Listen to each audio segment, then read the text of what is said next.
রান্নার গ্যাসের কৃত্রিম সংকটের দোহাই দিয়ে সাধারণ মানুষের পকেট থেকে স্রেফ লুট করে নেওয়া হয়েছে বিশাল অঙ্কের টাকা।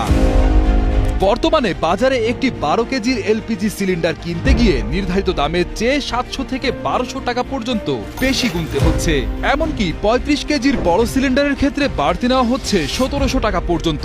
এই অস্বাভাবিক দামের কারণে মধ্যবিত্ত ও নিম্নবিত্ত পরিবারগুলোর মাসিক বাজেট পুরোপুরি ভেঙে পড়েছে। একদিকে লাইনের গ্যাসের বিল দিতে হচ্ছে, অন্যদিকে চড়া দামে কিনতে হচ্ছে এলপিজি সিলিন্ডার। এই বহুমুখী খরচের চাপে পিষ্ট হচ্ছে সাধারণ মানুষ, অথচ এই সংকট নিরসনে কোনো কার্যকর পদক্ষেপ চোখে পড়ছে না।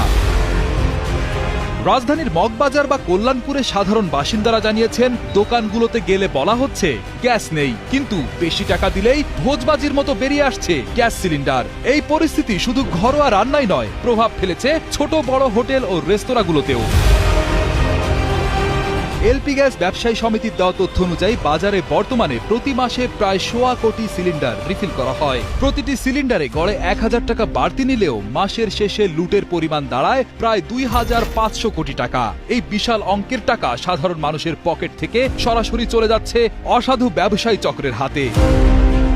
ভোক্তা অধিকার সংগঠন কনজিউমার্স অ্যাসোসিয়েশন অব বাংলাদেশ মনে করে, সরকার এবং সংশ্লিষ্ট প্রতিষ্ঠানগুলোর সঠিক তদারকির অভাবেই ব্যবসায়ীরা এমন বেপরোয়া হয়ে উঠছেন। বাজারে কৃত্রিম সংকট তৈরি করে এই বাড়তি মুনাফা করার পেছনে প্রশাসনের শিথিলতা দায়ী বলে মনে করছেন বিশেষজ্ঞরা।